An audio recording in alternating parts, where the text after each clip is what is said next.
Hi!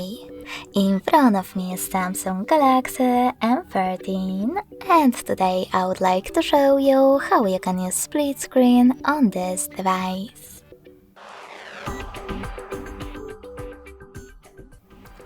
First of all, open one of your apps that you wish to use in split screen view, like Play Store. Then access background apps and click on the icon of your app. Finally, select Open in split screen view and tap on the other app, like Gallery. As you can see after that, I can use both at the same time. If you want to go back from this mode, drag the first app upwards or downwards and select Home button.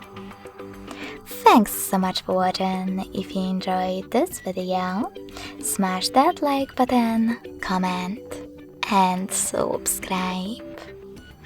Bye!